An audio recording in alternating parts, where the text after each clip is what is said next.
Banjir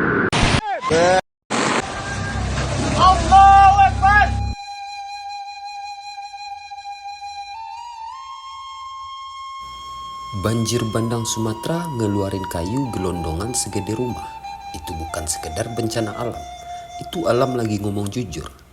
Sementara penjabat kita sibuk ngatur narasi biar kelihatan suci, padahal tangan mereka basah duluan sebelum sungainya.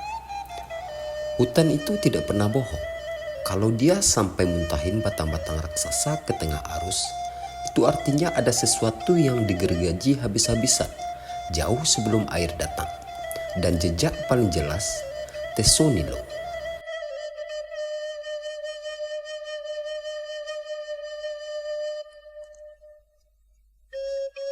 Hutan Tesonilo itu dulunya rumah gajah Sumatera, rumah ratusan spesies, rumah ritual alam. Sekarang tinggal peta yang penuh lubang. Dari hampir 83.000 hektar, kawasan yang seharusnya taman nasional, lebih dari 70% sudah dibabat oleh kebun sawit ilegal. Bukan salah gajah, bukan salah langit, bukan salah hujan. Ini salah manusia yang pakai stempel kekuasaan buat tiket masuk para perambah. Coba bayangin, hutan yang seharusnya tebal, menyerap air dan nahan banjir, dicukur sampai botak. Di atasnya ditanam sawit-sawit ilegal sampai berjuta-juta batang, lengkap dengan jalur truk dan kanal-kanal yang dibuka liar.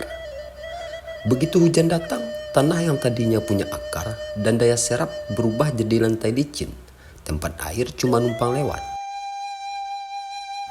Aliran deras itu nggak cuma bawa lumpur, tetapi juga bawa bukti pembantaian.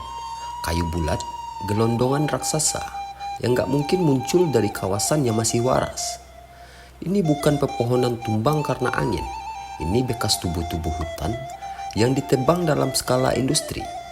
Dan anehnya, tiap kali banjir datang, pemerintah langsung minta masyarakat tetap waspada. Ironi banget, yang harusnya waspada itu penjabat yang tanda tangannya dipakai merampas hutan.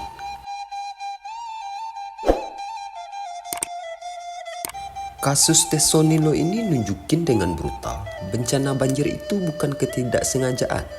Itu hasil akumulasi keserakahan yang dipelihara.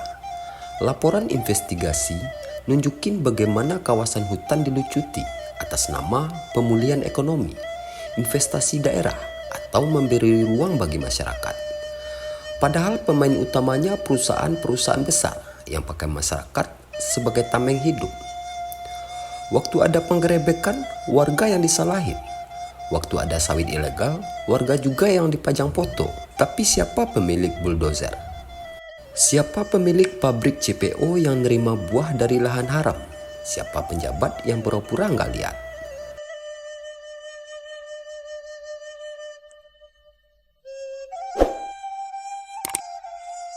Tiap kali air bah ngangkut batang pohon segede itu, sebenarnya itu laporan audit alam kepada publik.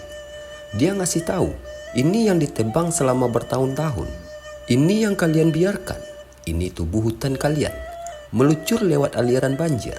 Dan makin keras pemerintah nutup-nutupin, makin jujur alam nunjukin bukti.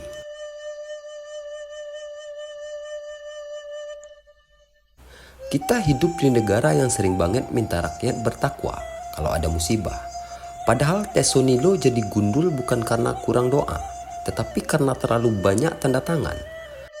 Gajah Sumatera mati bukan karena takdir, tapi karena dianggap hama oleh kebun sawit ilegal yang dilindungi oleh orang berkepentingan. Sungai meluap bukan karena langit marah, tapi karena bumi dipaksa botak. Kalau penjabat berani jujur kayak hutan, mungkin banjir tidak akan sebrutal ini. Hutan memberi tanda setiap kali dia disakiti. Penjabat memberi alasan setiap kali dia ketahuan. Dan bedanya jelas. Hutan gak bisa bohong, penjabat sering banget pura-pura gak tahu.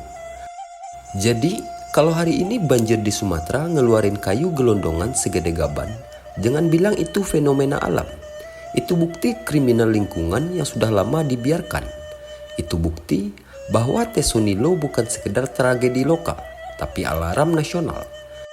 Dan kalau alarm kayak ini masih gak kedengaran, Berarti kita udah terlalu kebisingan oleh omongan penjabat yang lebih sibuk nyelamatin reputasi daripada nyelamatin negeri.